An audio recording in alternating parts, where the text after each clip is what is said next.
Hi, my name's Elly Greaney and I'm the Commercial Director at Transition Partners. We're a tech recruitment consultancy with an office in Leeds covering the UK market and an office based in Berlin.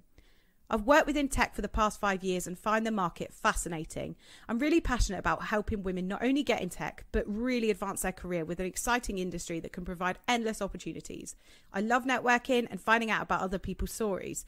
I decided to set up the journey of a woman in tech to share knowledge, wisdom, and hopefully have a laugh along the way. Feel free to get in touch on LinkedIn to see how you can get involved. I hope you enjoy the podcast.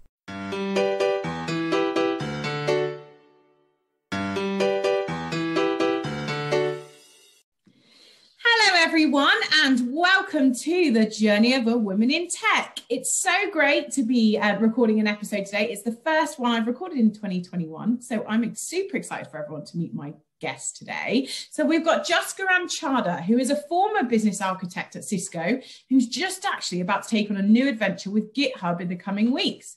She describes herself as a digital nomad as she's traveled for work and personally during her time at Cisco, which is super exciting. We can't wait to explore this further today. She sits on the youth board for the youth group and is also a mentor at Kajigo, helping more women into tech and a STEM ambassador. So what a super busy lady. So hi, Juskiran, how are you doing? Hi, doing well, thank you. How are you? Good. Yeah, really good today. Obviously, we're in the depths of lockdown, which is a roller coaster in itself. But yeah, it's been so far so fairly good. Apart from this morning, I had a little bit of a meltdown, but I think that's kind of expected. How have you been getting on? Yeah, it's definitely been good and at times trying, because it's like so many mixed emotions. Sometimes you're feeling like, yeah, you got this, and then other times you're like, damn, this is hard. Yeah, of course, it's so tough. But Yeah. I guess if you've been remote for a long time, you're probably a little bit more used to it than most of us. Yeah, so being remote for the past probably 5 years. Wow. 4 or 5 years, fully remote. But I think what's the biggest challenge for me is I haven't been in one location for such a long time. And that's something new. So I've been remote, but I've always been able to travel or go somewhere. I can't wait to hear all about that today, because I'm sure you're going to inspire others to want to take that sort of digital nomad journey. And to be honest, I'm going to get super jealous as well. I know I love travel myself, so I can't wait to hear all about it. Do you know what? It'd be fantastic then if we start with a brief introduction into your current role. I know obviously you're just about to move over to GitHub, and you start with them. Is it next week? Yeah. So what's the new position with GitHub? So it's a senior program manager looking at customer success and support. But what that role, I can't say much yet until I really start the new role. It's really focused on like customer experience, understanding who our customers are, helping them be successful, and then like kind of mapping that journey. So titles mean very little generally in most companies. And what that means to different people means, it means so many different things, honestly. Yeah. It's so exciting. I bet you can't wait to get started now. Yeah, and I think what I love is that I don't know like everything, like, what it's going to entail, but I'm just ready for trying something new. So I'm definitely excited. So great. Yeah, definitely. It's always super nerve-wracking, isn't it? Starting a new position, but great. You're going to meet so many fantastic people, and I'm sure GitHub, I've heard amazing things. So it's going to be incredible and exciting for you. So let's take it back then. Let's take it back to the beginning. How did you get into tech? And tell me about like that journey that got you to where you are today. It's a good question. So how did I get into tech? So I remember being at college trying to figure out what options, what A levels to take. And it was actually my mom who got me into tech. Oh, really? Yeah, was she in tech? No, she's not in tech. Okay. But she had the foresight, and she saw like, that's an area that's growing and it's not going anywhere. Jobs are going to continue to grow. So honestly, I have everything to thank my mum for. Wow. Not just from that, like she does so much more. Of course. She's the one that made me think about tech and just doing an A level. And it was just really just to get my foot, just try and see what I like. I didn't know. When you, prior to A levels then, were you sort of your GCSEs, that kind of, was it something you were interested in? Or like, I remember when I did like GCSE tech, and it was just, the kind of stuff we were doing was so boring in comparison to what the kids are learning now. What was it like for you, and did that pique your interest, or was it just that mum was like, this is the next big thing and it's wanting to be made? Good question. I can't actually remember what I did. And I know I didn't do the computer science route, which was more like coding. I think I did more, it was more like business and tech. which I did my degree in as well. But it was I don't think I really appreciated it at the time. And I didn't really understand how it really applied and what kind of roles there were, what that would mean. And I didn't see many at the time, there wasn't that many, I say at the time, but a lot has changed in the past 10 years. But thinking of like STEM, people coming in, talking about what a career looks like in different parts of the organization, different industries. Tech is in every single industry. It's not just in the tech industry, right? So it's like everything is tech now. It's just changed so much, hasn't it? Those 10 years have been like crucial. It's been insane, and the level of opportunities. But I completely agree, like most people, when you're at school, you've got no idea really what routes and opportunities there are within tech. Yeah, exactly. And I think that was it for me. I didn't know. And honestly, like even when I was doing my A-levels to uni, I was like, oh, I don't really know. I'm not 100% sure. And then you just kind of figure it out as you go. And like, okay, I'll try this out and see what sticks. And if I like it, and if I don't, try something different. And that's kind of the way I've been, to be honest, throughout coming into Cisco. Great. So where did you study? Where did you go to uni? I went to uni in Reading, and I did joint honours. So I did business and IT because I like the business side and I like the IT side, but I kind of just wanted a bit of both. I didn't want to go too techie and I didn't want to go like too business. I wanted to be able to apply it to the tech and vice versa. And what's been great is I've been able to actually do that in all of my jobs, all my roles, I mean. That's been really, really cool. It doesn't mean that that's the only route, because university works for some people. It's not the only way. You know, there's apprenticeships, you can go and there's internships, there's different things, work experience, just to kind of get your foot in the door and see what works for you. Even entrepreneur, like if you want to set up your own business, you've got a great idea. I don't want to say go to uni, like uni's good for like people, but it's not the only certain people, isn't it? But there's so many different access routes now. How was that course for you then? Because I know that's obviously a lot of people just play on their mind, do I go the uni route, do I not? The costs, so you're the same age as me, we both just turned 30 actually last August, so back then the cost of going to university was a lot cheaper than it is now, so playing up. But how did you find it at uni and the course, for example? Yeah, so I think like just getting a tuition fee loan, that was like definitely helpful. And I had jobs when I was at uni, and that was the only way like to cover like rent and all that fun stuff, and still also enjoy the uni life. So for me, the best part about uni was actually experiencing it and being independent, making new friends, and just having that like time away from being at home and really kind of growing as an individual and like having lots of fun, of course. That was a big part for me of uni, and just kind of, I think final year realizing actually this is kind of hard, and like actually, okay, you got to do this. So I actually was working doing a summer internship with Cisco when I was in my final year, and anyone who's looking at how to get into tech, I think really is doing internships if you can. Getting some experience, they really look for that. So anything that you can do really helps open the door. So doing that summer internship really helped me. Was it hard to gain the internship? Was that really competitive? At the time, it wasn't, I want to say it wasn't too bad. I remember having to do like presentation, like reaching out to a few people. I did apply for a couple of different ones, and Cisco came back, and I don't know, I just felt like this is a place for me and I want to give it a go. And in all honesty, at the time, I didn't really know what Cisco did. So even though I did looking at my degree as well, I actually didn't know much about Cisco. So they've grown a lot since then in like WebEx and collaboration and all the other parts. But it was new and I was learning it as I was going. Where some people, they know the company way before when they start like applying. And I was like, okay, I'm going to see what's around and then see what works for me. I think they've grown definitely a lot since then with people knowing who they are in the UK. I think in the US, they have a really good, a good network. They're in the schools, and we're doing more now in the UK. But at the time when I was there, didn't have an idea. So you did your summer internship and then you graduated. And so Cisco just said, come back to us as soon as you finish? So I did my summer internship and then they asked me to stay part-time during my final year. So I was working at John Lewis. I was doing my final year degree and I carried on my oh my god, that must have been really tough. What was the role then as an intern? Like what did you cover? And when you were part-time going back to uni, what was your kind of like your remit? Yeah, that was a long time ago, 9 years now. I think it was more like, it was kind of like a hybrid of project management, IT analyst.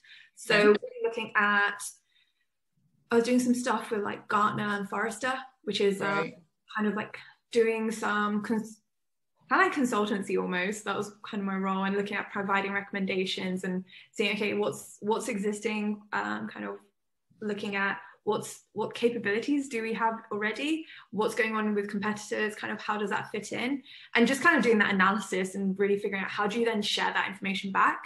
So that was a lot of the work I was doing at the time. Trying to remember all the details, but yeah, it was a long time ago, in all honesty. And then they mentioned a grad scheme, and they were just forming it at the time. So I think I was like the first, we were like the guinea pigs. We were the first. Oh, wow. Bloody hell, first cohort. Yeah, so the IT cohort. They have other ones. They have ones for sales, and they have an engineering route, and then there was an IT route as well. So you could kind of do, might be software engineering, might be project management, might be business analyst. There was different routes. So I went down the IT analyst route, and they mentioned that, and I just said I wanted to get travel before I started, because when else am I going to have that much time off, especially with uni holidays? You kind of finish up early. With my final exams, I think finished up end of May, and then I booked, I think me and my friend, we booked a flight in June, and then we didn't come back until September or June, July. So it started in September anyway, so you took a couple of months out to go traveling, and that was so where did you go then when you went traveling then? Went to East Asia. So we did where did we go? Vietnam, Thailand, Cambodia, Malaysia, Singapore, and then we did a month, or about 5, was it a month? It was a month in New Zealand. So we traveled from North Island to South Island in a camper van. And we didn't really plan it that well because it was freezing.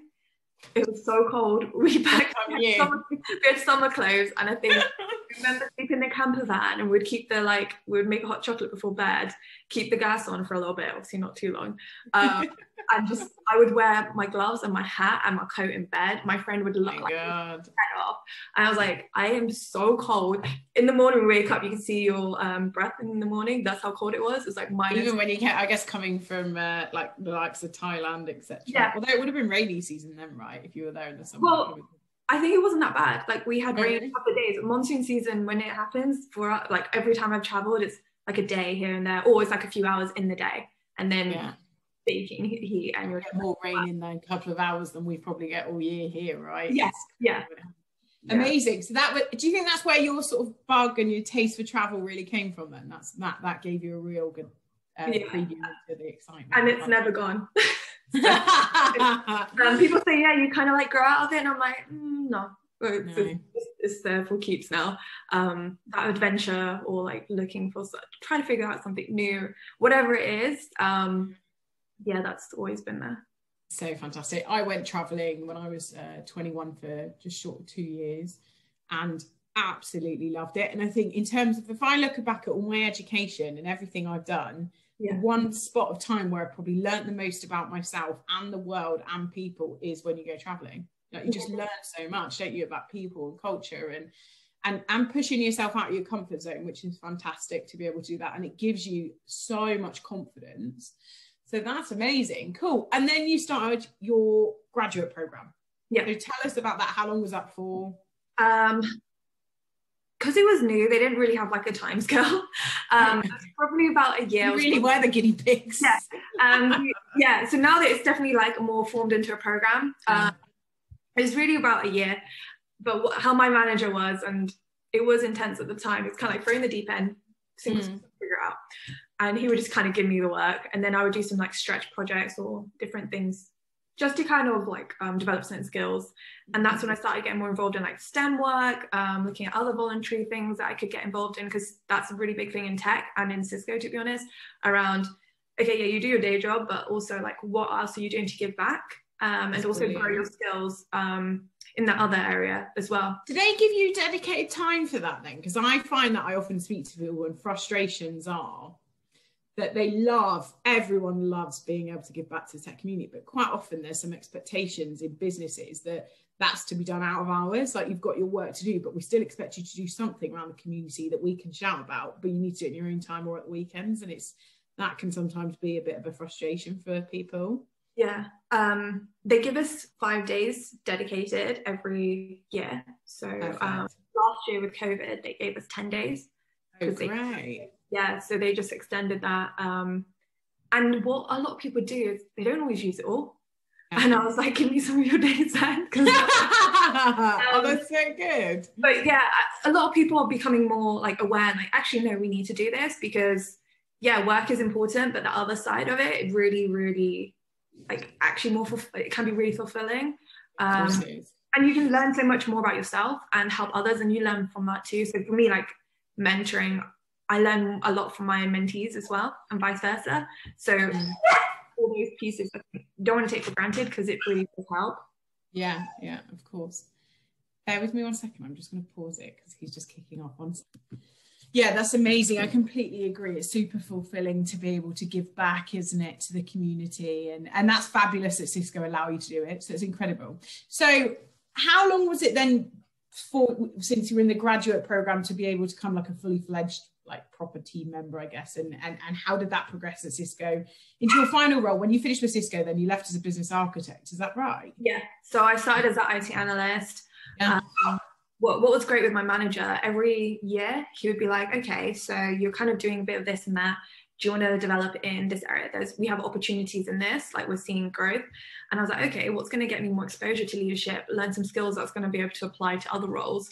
That's how every time I was like, okay, this is the next role for me. Because he would kind of give me options, which was great. And like, that's so good. And that's what you need in a manager.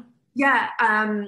So I was like, okay, there was like a area around finance, like looking at the budgeting, looking at opportunities. And because I'd done some tech stuff, I could actually see different ways of saving. It sounds like a weird thing to kind of piece together, but like infrastructure costs, I was like, oh, I know what technology we have set up. So I know how we can actually make savings. Like, why are we spending money on that when we migrated off of it or we decommissioned stuff? So it's actually really, it might sound bizarre, but it's great the way you can start connecting the dots and piecing things together. Like, no matter what you've learned, you can always apply it into another area. Even if you think at the time, like, how does that even relate? There's always something. So after a year, to be honest, since the day I joined, it was like you're a fully fledged team member. And then every year I could kind of like grow, and I did some stuff with like data, but different teams, did some kind of like, I had a mentor who was an architect, and he yeah, it kind of gave me an idea of like what that entails. And I remember seeing him draw like these diagrams, and I was like, oh, I want to like do more of that, because I love how he just connects the dots, and that's how I see it as an architect. Same with like when you build a house, you're like, you've got to have your floor plan, you've got to design it, you've got to figure like how does that work together? Does that make sense? And then like, how do you make that the best that it can be? So that really kind of gave me a bit of a glimpse into it, and then kind of being almost like his apprentice, like learning from him, picking up different skills, looking at what's going on in the industry to really kind of set you apart. Because yeah, knowing your job is okay, but knowing what's really happening, what's kind of the trends, areas to focus in, to just upskill in those areas really, really helps. Or just read those articles even, or watch those TED Talks. Those really help. And then I think that's super important, like on the subject you mentioned there around like not just staying internally focused on your job and what's going on, being like commercially aware what else is going on in the industry, and pushing yourself to have discussions with other people to be able to find out more information about like the wider tech ecosystem and what's going on. So that's really cool. Yeah, and I did that so I was in IT for about 4 years, but in different roles within IT. Which was great. And then I had another mentor, so I've had many mentors, and she was amazing. She was my previous manager, because I've now just left. And I remember speaking to her because there was an opportunity in this team to like become an architect, or it was also there's an opportunity to move into the sales part of the business, global virtual engineering.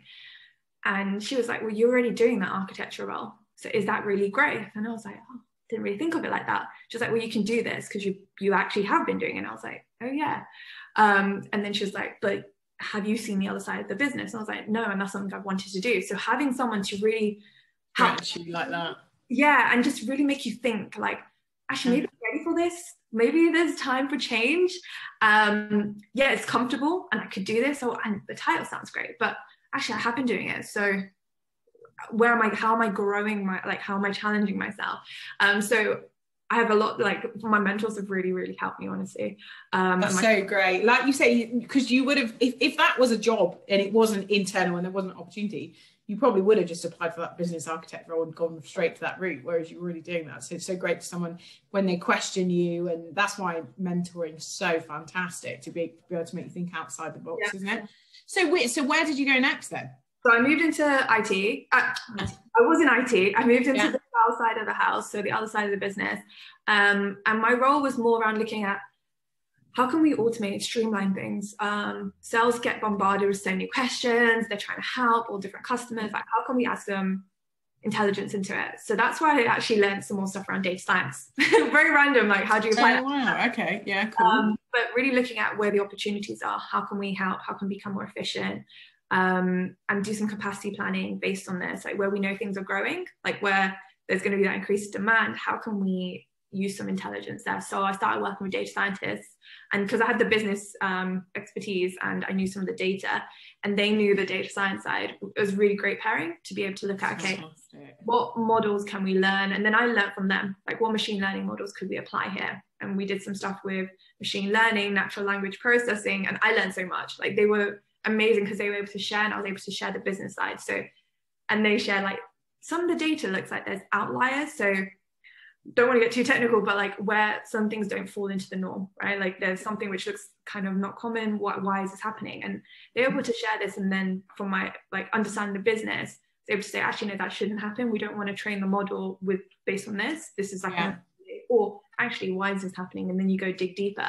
And I think it was just a really interesting way of looking at information. And that's again where the industry is going. So I kind of started leaning into things that made me uncomfortable, because I was like, oh, is this something? And I'm like, actually, no, this is actually really interesting. Like you can apply it in so many different ways. So I started just reading up more on it, trying to learn, asking for more information, and like where you have those people who are experts, any talks that they do, like going in and like watching them, and if you can, like asking them to kind of explain things more to you so you can get the detail. Like, yeah, I'm not the expert in it, but I understand how it applies, and that's enough for me. And I think actually often that's where, and it seems like you've got that kind of natural confidence. I don't know whether we'll explore that further later, but I think maybe like exploring about where that comes from. But I think sometimes that's quite a challenge for people as well, is that like being able to ask those questions and knowing that you're not going to have all the answers straight away, being comfortable with that, because you never expected to know everything, right? But if you've got the right natural, I guess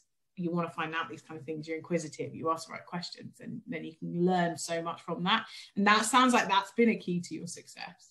Yeah. I think it can be like, you can have doubt or you can worry and you don't ask. But it's okay to ask. You can't know all the answers. And that's fine. And I think sometimes like I've been hard on myself, like, why don't I know this? Or I should know this. And it's like, actually, no, you can't know everything. There's other people in the room, there's other experts. But who to point to, or building those connections and network, then you're like, actually, that's the right person.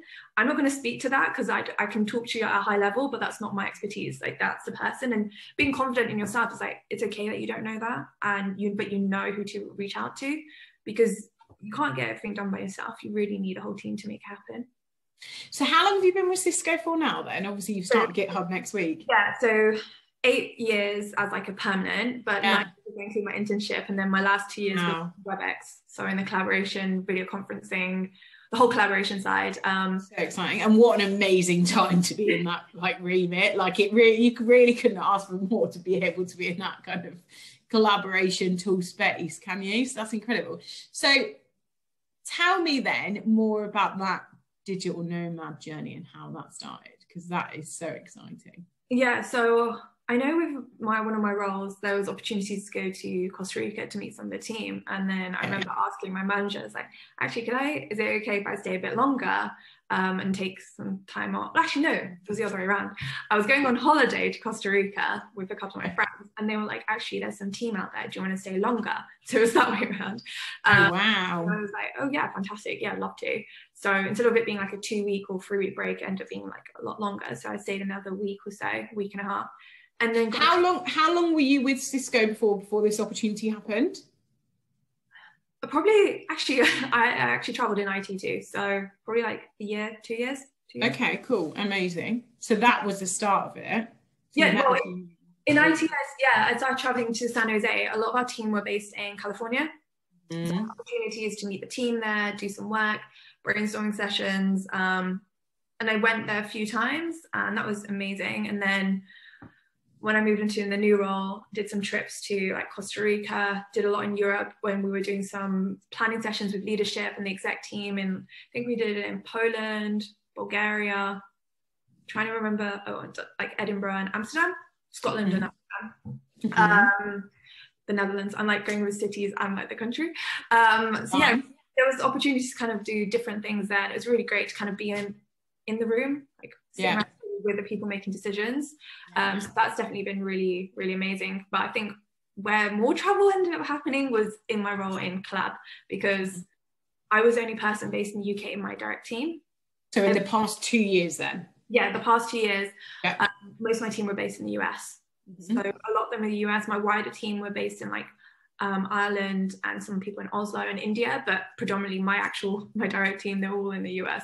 And a lot of the team I'd work with were all like California or West Coast. So I had the opportunity to kind of travel back and forth, meet the team, kind of do different workshops, brainstorming sessions. Well, I guess the working hours were so scattered anyway, it kind of didn't have an impact. Yeah, exactly. And then I remember asking my manager, like, do you mind where I work from? And she was like, no, not like, it doesn't matter as long as you get your work. Had anyone done it before in the business, or was it that you'd read about it and was inspired, or?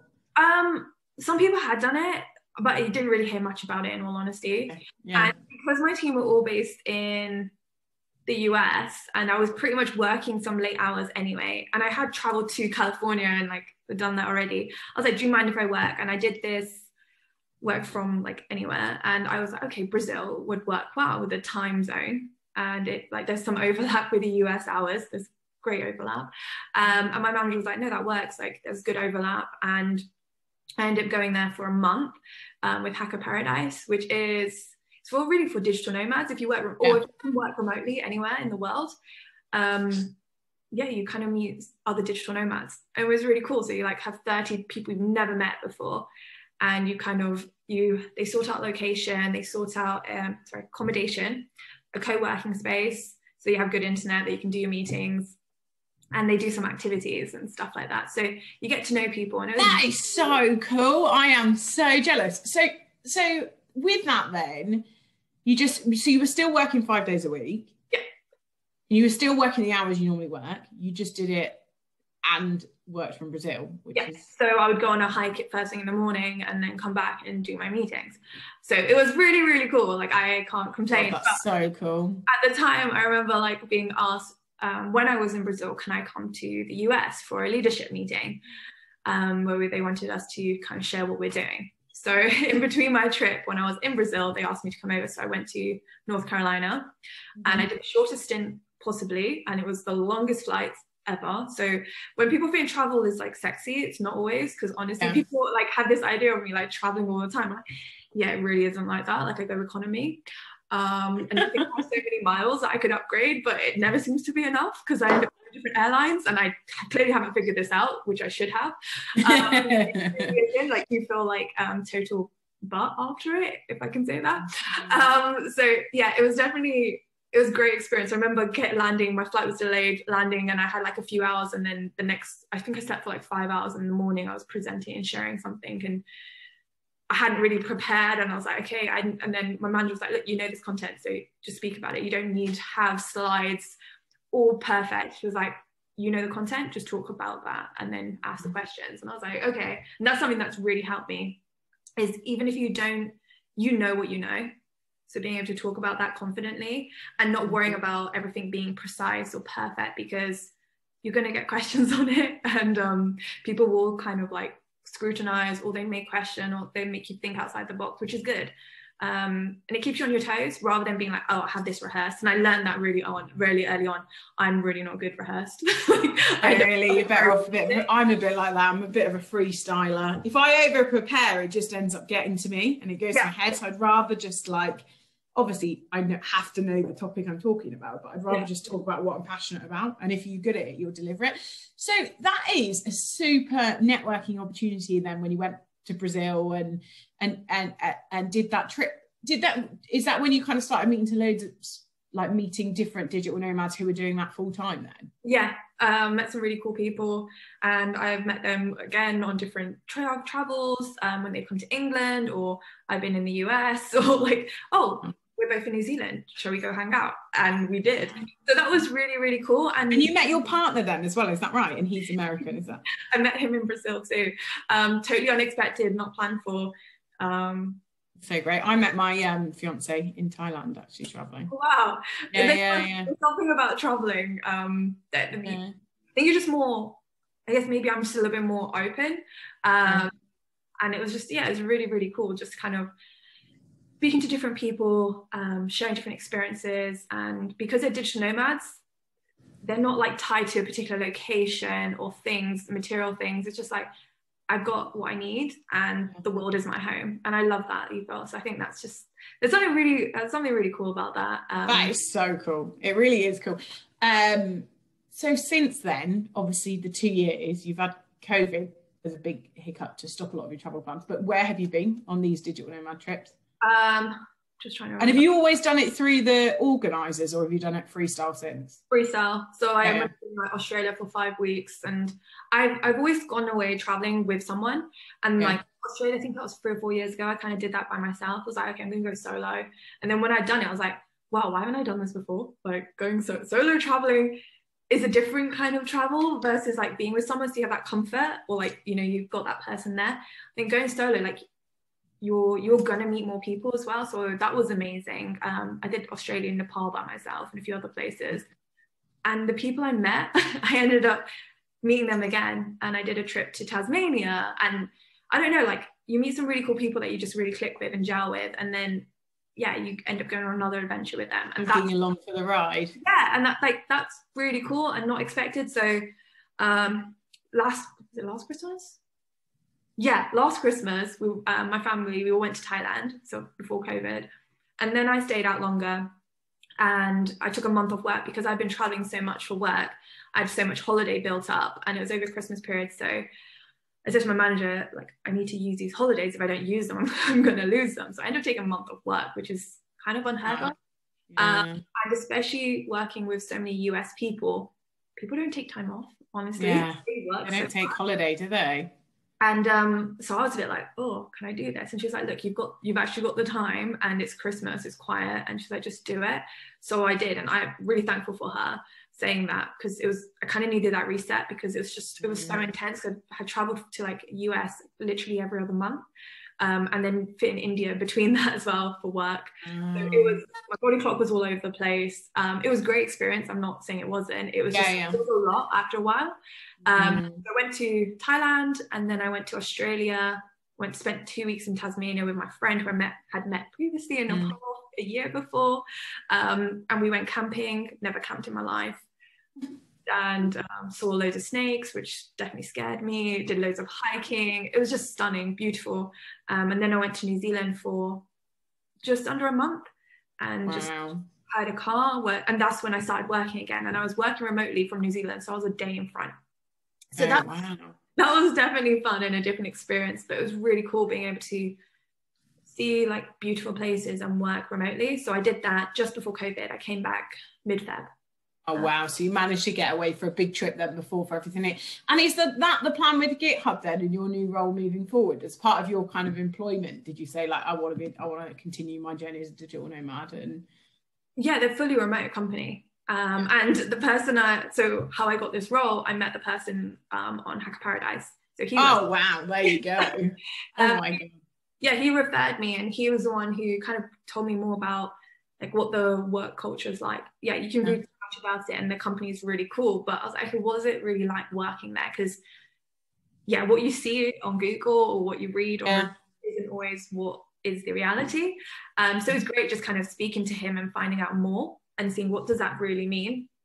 And I just loved it. I was like, it sounds so cool, and I really want to see what happens. So exciting. Oh wow, I am so jealous. I would love that lifestyle, so good for you. I've just bought a puppy, so I'm tied down now. If I hadn't done, that's certainly something I'd be interested in. Hopefully that kind of journey will inspire others on that digital nomad journey, which is fantastic.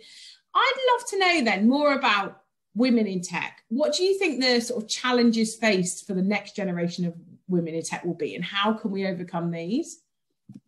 Yeah, I think some of the challenges is kind of, I think, self-doubt. That's the one, and having the confidence to kind of speak up. And sometimes we want to be able to do everything, and we need to be able to know when to say, actually, like, this is all I can do, and also be able to speak up and say, I'm ready for this next step or progression. I think a lot of the time when I first started out, I had hoped it would be based on the merit of my work that I would get that promotion or progression or, you know, that recognition. And sometimes you have to say it or you're never going to get it. And that's something that I learned. It took me a while, it took me like 2 or 3 years to figure that out. But when I did, it is kind of like that. If you don't ask, you don't get. And you do need to be ballsy enough to be able to ask for things that you deserve. Unfortunately, like in an ideal world, things would get handed on your plate and opportunities, but in reality it's not really like that. And sometimes when you're ready for the next step, you might have the best manager in the world, but they might be immersed in something else and not realize that you're ready for it. So you've really got to ask, haven't you? And that definitely is a challenge for people, and I think that does put a lot of people off, and that often leaves them a little bit stagnated. So I think there's definitely some good tips there. What about your greatest achievement to date then? For me, it sounds like you've done some awesome traveling, which is incredible and one hell of an achievement. But I guess professionally or personally, is there something else that really stands out for you? I think that question is really hard, but I would say personally, like my personal growth. I think that's been the biggest achievement. And that's a constant like area that I'm growing and figuring out, evolving as a person, like that spiritual growth, really finding that balance and what brings me joy. I think that's something I have learned more about myself, kind of trying to stay calm with the storm, which is really hard, and practicing patience, definitely not my virtue. Not mine either. Yeah, and it's like, it definitely helped me, but it's also something that I'm really trying to learn more about and like be more aware, so that, you know, when I notice that I'm getting a bit stressed out, which happens as a human, and it's because, you know, we go through different emotions, but really trying to be aware of it and then figuring out like, okay, now what do I do about it, and how can I help manage that, and what things can I do to help myself bring joy in every day and things I do, and feel that balance and that sense of calm. Does that make sense? So I think for me, it's just that personal growth of what is happiness, what brings joy or content, and like feeling that's something that I think I've definitely grown a lot. I think it's funny, isn't it? When you're kind of like in your early 20s, you don't really even think about that, do you? But when you reach your late 20s, your early 30s, that all kind of comes into play, that you've got to really strike the right balance for you moving forward. And it sounds like you've achieved that. Surely practicing patience is a hell of a lot easier when you're sat on a beach with your laptop than when you're in an office in Reading, though. Surely it's a bit easier to do. Like the stresses of work are a little bit of an easier pill to swallow when you're sat in sunnier climates, drinking Caprinias, I'm sure. Yeah, it's definitely trying times, because then you're like figuring out, how do I bring some peace in this storm? And then like you're hearing so much like it's horrible for so many people, like there's so much loss, there's so many different things happening around the world, apart from COVID, people dealing with so much different grief. It's like, okay, what can you do as well for your own self and for other people? Because I guess it starts with you, anything that you can do to help you, and then how you can then help others. Kind of like that self-care. You got to put your mask on first before you go help someone else, so that you can really bring your best. Because I feel like sometimes we're always trying to do so much, and I've been guilty of this, and I still do it. Is that like then I lose sight of actually helping someone else or doing something. I'm just kind of like just running and like full steam. Yeah, I agree. Actually, you need to kind of bring it back in, don't you, to make sure you're doing the right thing, really, because sometimes you think you are, but then you end up on a bit of a tangent. that leads me really nicely into the work that you're doing in the community then as a STEM ambassador and the other organisations that you're associated. Can you give us a brief description about what you're doing in the tech community from that aspect? So I'm a STEM. Sounds like a busy lady. I'm a STEM. It never feels like enough because you end up seeing someone else, but then you're like, actually, you can only do more. Yeah, and I feel like I have to just like remind myself as well, like actually. Yeah. Whatever you do, it's going to help someone or affect someone's life or something. So that can also be enough, rather than me always being like, that's not enough, I need to do more. So actually, it's okay, like do what you can. But when you do it well. So a lot of the time is a lot of mentoring. So I do that within Cisco and also outside of Cisco. I've done something with Nesta recently. So as a STEM ambassador, where we've mentored like young students when they were coming up with an idea, and then they'll putting it through, and they did a business pitch and everything. And it was amazing. These young girls who are like 13, 14, talking about machine learning, AI, and then writing a business pitch and the marketing plan. I'm like, sorry, what?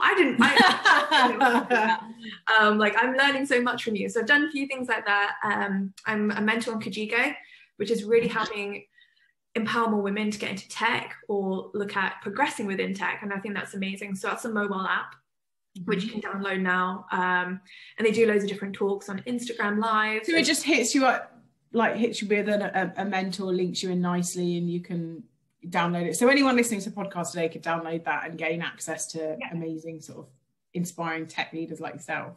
Yeah, so like they do different like sessions. So there's a lot of blogs that they'll find on there. There's videos, short videos of like tips and tricks, some master classes, which really talks about a particular skill. Maybe it's like networking or diversity or so cool. On customer experience, like how that applies to any role. It doesn't need to be in tech or in collaboration or whatever. Like you can apply it to anything that you do, any industry.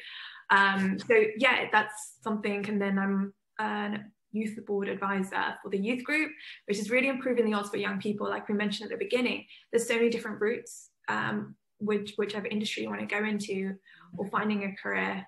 It doesn't have to be the traditional one in that sense. It can be anything. And it's really trying to find those and create those opportunities for young people who are starting a career or looking at like, where do I go? Where do I start? Because it's intimidating and it's really hard at the moment, especially for a lot of people. And it's like, where do you even start? Where do you go? There's so much information, but what does that even mean? And if I don't see anyone who looks like me or anyone, like I don't see myself as that, but that could be me. So it helps visualize, doesn't it? So being an ambassador is so important. If we can and we've got time to do it, make time for it, because we've got to be able to help inspire the next generation of female tech leaders for sure. Yeah, exactly. So this time for you is really interesting. The change after such a long time with Cisco. How do you feel about it next chapter and all the fun things? It must be quite, I guess, concerning and a bit nerve-wracking. Like, how are you feeling, and what plans have you got? What's the next chapter looking like for you then? So many emotions. I'm glad you said that. Like it's almost like fear, because you're like, oh, am I doing the right thing? And then I remember my fear and excitement, and I recall my friend reminded me this thing. He did a little like technique. It's like, what's that feeling of fear and excitement? And if you think about it, they're very similar feelings, like that feeling you get in your stomach, butterfly, that sickness. And it's the same feeling, but one we kind of have negative connotations and the other one is positive. It's like if you just kind of shift your mindset slightly, that fear is also excitement.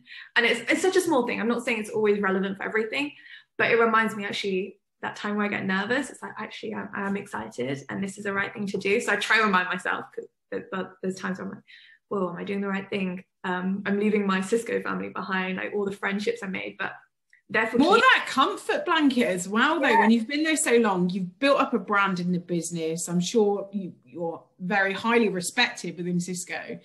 When you leave that comfort blanket, that is scary, isn't it? Yeah, and I think it's just reminding myself, like, why did I leave in the first place? And like I was ready for that next chapter, next challenge. Personal growth. Yeah. And I remember like speaking to one of my mentors, and like things that we've discussed is like, when you don't see that change or that growth in yourself, like that's the time to really question, like, okay, what's next? And where can I go? And I think that's what's really helped me. So yeah, I'm feeling so many emotions, super excited, slightly intimidating to think, okay, now I've got to learn everything again, learn from scratch. But I think that's where I grow the most, is like, wow. Out of your comfort zone is completely it. And we can't wait to kind of watch that progression and that journey for you with GitHub. That's so exciting. I love to finish the podcast then, like with any words of wisdom or what you wish you'd have like been able to gone back and tell your younger self, so we can leave with, I guess, a bit of legacy from yourself around words of wisdom and that knowledge share would be fantastic. Yeah, I think it's just like, it's okay if you don't know. I think that is one thing that I would love to like tell my younger self, and I do tell my siblings, because honestly they really help me grow. It's like, be kind to yourself, and it's okay not to know, because you don't know everything. And even if you go down one route, it doesn't mean you can't go down another later. We don't have that, okay, you've gone to this area, you have to stay in tech now the rest of your life. You don't have to do that. You can change courses, you can go a different route, you can maybe do a degree or master's later in life. That's okay. And I think just knowing that it's okay, and just be kind to yourself, because you don't need to know all the answers. And I felt when very young, like I needed to have a plan. What's my 5-year plan? Yeah. It still feels like that though, doesn't it? That they tell kids that you like, what do you want to do? Yeah, like career progression, and you're like, it's not like linear anymore. Like it's all over the shop, and it is, and particularly I guess in females that's more common, isn't it? I think the average woman has like 7 different job roles throughout their career, whereas men, I guess, is a lot. They usually are more similar. Like, don't stereotype, but that is kind of fact that we move around. But I think knowing that at a young age is really important, because you kind of think when you're younger, oh my God, I need to be a teacher and I'll be a teacher for the rest of my life. And I'm like, God, it's not like that anymore. There's so much opportunity for people, and it's about us, isn't it, paving the way and shining the light on those opportunities and speaking about it. And you've certainly done that today. So thank you so much for coming on the podcast. It's been a pleasure chatting with you. If anyone wants to get in touch, and I'm sure they'll want to reach out, particularly around the digital nomad stuff. I know I certainly would have if I wasn't tied down with a puppy. But if anyone does want to get in touch, what's the best form of contact? Is it LinkedIn, Twitter, or? LinkedIn, probably. I don't use Twitter. I'm still learning social media. Still trying to figure out. But yeah, LinkedIn would be great. Although the next couple of weeks are going to be busy for you, but super exciting times, and best of luck with everything at GitHub. Thank you so much for coming on the podcast. Thank you. Take care. Bye.